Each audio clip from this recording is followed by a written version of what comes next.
Well, the stats are in, and I got to tell you, I wasn't really that surprised to find out that most pastors are not getting enough vacation time. In this conversation, we're going to talk about 6 tips to help pastors maximize the little vacation time that they're getting. Let's do this. Well, hey guys, I'm Thomas. And I'm Ian. And today we're talking about pastor vacation tips. And there's some new stats that are out there that show that 21% of pastors are vacationing all wrong. So we thought it'd be an important conversation for us to have. And I don't know, as someone who pastored for most of my adult life, I know that vacations were things that were... I never worked in a place where I wasn't able to take vacations, but being able to actually go and do it, to take a vacation was actually a challenge for me. So I imagine that most pastors have a similar experience, that vacations can be a challenge. I think we all kind of struggle with that. And so we wanted to give some tips today on things we've picked up over the years to help pastors take vacations and get the most out of them. But it should be a good conversation. Pastors work hard. They need rest. They need a vacation. And I think it's one of those jobs, if you will, that often the vacation can be neglected based on, what a pastor does day in and day out, helping people and being in the people business. Yeah. For me, like what I always ran into, and, I imagine a lot of our audience can relate to this, is that in the times where I took vacations, it seemed like that was always when the biggest catastrophes within our church would take place. So, whether it be just people's marriages blowing up or major building issues or whatever there would be. I think it's probably in my mind. It's kind of a way that I make myself feel more important. I imagine those things happen all the time, but it just seemed like when I was out of pocket or trying to vacation, it seemed like it was more pressing than it maybe would have felt if I was there in the office or doing my normal work. So I think that's how I experience it. But I know that there's probably some churches that are actually set up in a way where they don't give enough vacation time to their pastors, where, that maybe a week or something like that is normal. But we actually have some stats that we just saw from Tom Rainer, right, Ian? Yeah, from Tom Rainer himself, and he's obviously put out a lot of great stats, church-specific stats over the years, and I know we've gleaned from a lot of his stuff, so I'll just rattle these off. So basically, these revealing stats showed that 21%, and this is the main one we'll focus on here today, but had no vacation or only a week's vacation. So that's, and this is within a year, right, Thomas? Within a year, calendar year? Yeah, that's right. Yeah, that's right. And then 28% had just 2 weeks vacation, 14% 3 weeks vacation, and then 25%, good for these, 4 weeks vacation, and then 5 or more weeks was 12% of pastors that they got a vacation in a given year. So yeah, really telling. Yeah, I don't know if those churches are hiring those 5-week vacation churches. If they're, we'll put the link in the description so you can find those churches, I guess, there that are offering that kind of vacation. I think that, and I think what these stats seem to show, that we did have that 4-week one, which I was actually surprised to see that many pastors getting 4 weeks of vacation. But I think the thing to be concerned with was, like you said, that bottom number, that 21% of pastors. Anecdotally, I feel like that's these numbers are closer to what churches give to their pastors, maybe not so much what they're actually taking.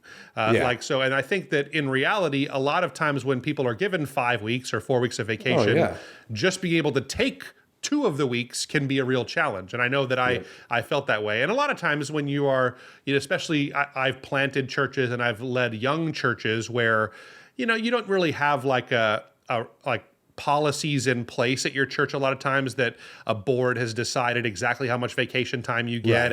As the church leader, you kind of decide this yourself a little bit. And I typically would err on the side of putting more pressure on myself to take less vacation. But I don't know. I can't say that I was surprised by these numbers.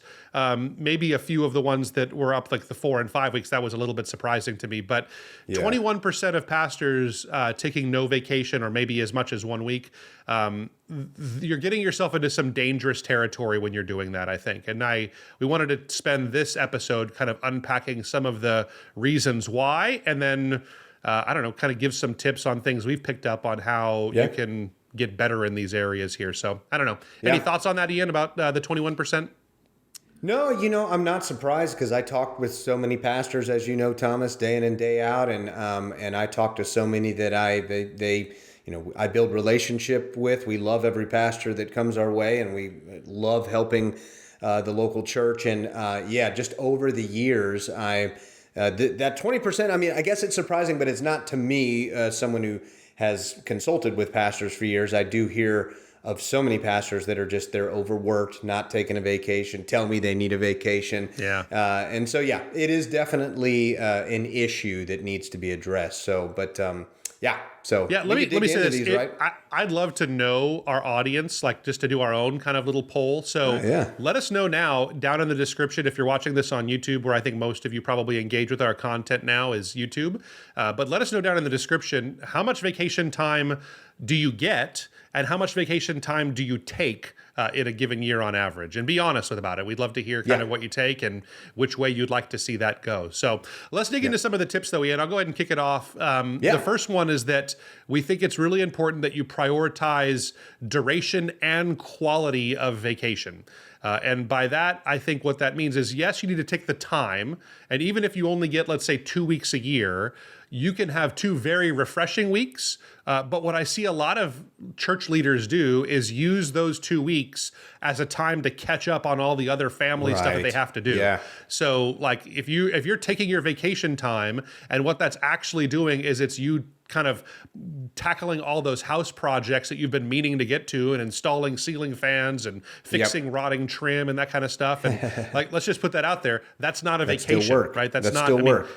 Yeah, and I think you have to know yourself. Maybe there are people where that is something that is really restful for you. I know lately I've been doing finding some joy and doing a little bit of like woodworking work that I do around the house. And it's not like repair projects, but I'm making picture frames is something that I've really had a lot of fun. Yeah, it's more of a hobby type thing, exactly. And so maybe that's the case. I'm not saying don't do your hobbies in vacation time, but if it just looks like doing work and it looks the same as what you would normally want to do on your Saturdays because you have a honey-do list or things that have to get taken care of, like that's not a vacation. So don't count that in your time there, and actually plan time where you can do things that are restful and relaxing to both you and to your family. That's really what it comes down to. I know so often, like we try to save some bucks and maybe drive to something that's local, and you have to do those kinds of things. But we all know that driving is stressful. I know you drove a lot this last weekend, right, Ian? So you guys were, and you had. You told me about car issues that you guys were having. That's right. That it just adds to your stress in a lot of ways. Right. So make sure when you're talking about vacation time that it's actually time that you get to spend doing things that give you peace and are relaxing for you. That's the point. Yeah. That's funny. Before the next one, it reminded me, I mentioned that I talk to a lot of pastors that don't take enough vacations. Well, I also have had pastors who are on vacation that schedule consultations with me. I'm like, hey, you're on vacation here. And no, this is something I have to do. And I'm like, are you sure we can reschedule? And, so it goes both ways, right? Just like you said. Yeah, so, totally. Get actual rest. Okay, so here's another effective way to do this and plan around the church calendar. Timing is everything, as they say, and plan your vacation periods around maybe more laid back times of the year within church and ministry life. So it reminded me of actually kind of what we do at our company here, where we take different vacations at different times, but we do try to plan those accordingly. And our team kind of shuts down in between Christmas and New Year's, as we know that we work with churches, and we know that most churches are not active as well during that time with things that we provide. And so same thing for your church. Be thinking of, okay, what times in the year are we not doing big outreach stuff or sermon series or key times? Every church kind of knows the events and the things they do. So plan accordingly around the church calendar or a seasonal church calendar. Yeah, I think that's good. I think we see that in our business as well when it comes to summertime, right? So we have a generally we have a slower summer here when we're helping churches, because a lot of pastors get it that that's the right time to take vacations, and it's natural. You have kids and they're in school, and that's the time that they're out. And usually it seems like it's planned around some of those holiday weekends. So, 4th of July week, Labor Day, Memorial Day, those kinds of times there, you kind of schedule it around that, because generally speaking, a lot of people in your church will be out of town at that time. It just kind of makes sense that you would do it in those seasons there. So I think, act accordingly. Don't take that week before Easter off. That's not a good time for it. And, you're right before Christmas Eve services. It's probably not the best time for a vacation. So plan it accordingly. It'll serve you well in the long run. Good. Next one is make sure you get a handle and delegate the responsibilities that you have to delegate. This is something that I think is a big mistake that I see a lot of church leaders make, is that you're going on vacation, but you don't have a game plan for all of those things that will inevitably happen while you're gone, because these things still need to happen in your church. There's just messages have to be preached, and people have to be counseled, and people will call. And so if all those things fall on you, just make sure that you have people that are ready to man the battle stations when these kinds of things happen. I've made this mistake many times, is that I would go out and, I just really didn't go over all the details and think through the exact action plan. So your vacation quality will be directly dictated by the work that you put in ahead of time to really prepare the ground so that you can actually rest. And it's not just so that the things will get done. It's just so that when you're on your trip or you're doing whatever you got to do, even if you're at home and it's a staycation, that you're not constantly thinking about, oh no, I forgot to do this, or oh no, how is this going to get taken place? And that's going to just weigh on you the entire time that you're trying to rest if you don't think through those things. So that's really important. That's good. The next one is communicate clearly about your vacation. So, make sure you're informing other leadership about when you're gone, and your congregation as well, just so that expectations are set and there's transparency in the communication. And it also just helps, hopefully, your congregation value your vacation time and appreciate the hard work that you're doing as a pastor. So communication's always key, and I think everything, but of course, this, I think the main thing was here is just it sets expectations, and everyone can get around it and understand why. So I think this is something we need to understand, is that your church doesn't want to bother you on vacation. Like nobody, if you're out and you've gone overseas or you're out of state or something and you're actually trying to rest, like people in your church would rather not. They know you need that. And you want to just, I think the main issue is not so much that they don't care that you're on vacation. It's just that they don't remember, or they hadn't heard that. And so I think it really is a communication issue 9 times out of 10 when these things kind of pop up and steal away your vacation time, because generally speaking, I think people want to let you do it. And I know if you have a church that has a staff, which remember when I was leading a church last, we had a staff of 4 other people. They really wanted to handle everything without having to give me a call. And it was only in the biggest of emergencies that they knew to call me there. So it's about communication. That's the route to this. Communicating about what needs to get done, and what, just the fact that I am going to be doing this and I want to have vacation time and want to be not bothered unless it's an absolute emergency on these, on this trip here. So anyway, that's important. That's good. Number 5, engage in spiritual renewal. So I think a lot of times, and I've fallen into this too, is that we will go and set up vacation time, and often kind of, and I know this might sound not spiritual to say as a pastor, but I kind of I'm tempted to take a break from everything, right? Like all of my routines. And sometimes that looks like, taking a break from some of my normal quiet time rhythms, but this is the exact time that we really need to press into those kinds of things. And especially, I find that it's challenging as a father. I have 3 kids, and I've done many vacations with young kids. Let's just face it, like having your own spiritual growth time and being able to do that with kids running around who need to eat and life happening and all the things that go with that, it can be challenging. So part of what you need to plan out is, how am I going to set aside time in my vacation time to spend time with the Lord, to listen to him, to get into the Word, to pray, to hear from him about what he wants for me in my life. And not even so much for our church, but just what is he doing in me personally, taking the time to do that. So I know a lot of pastors look at opportunities to go to pastoral retreat centers for their vacation. There are many of them. Our blog team is actually writing one right now that kind of highlights the best retreat centers in the country. So take a look for that in the near future. Maybe by the time this video goes live, it'll be up. But there's lots of resources out there for you, but really think through how you can turn your vacation into a time of really spiritual growth and spiritual renewal. I think that goes a long way.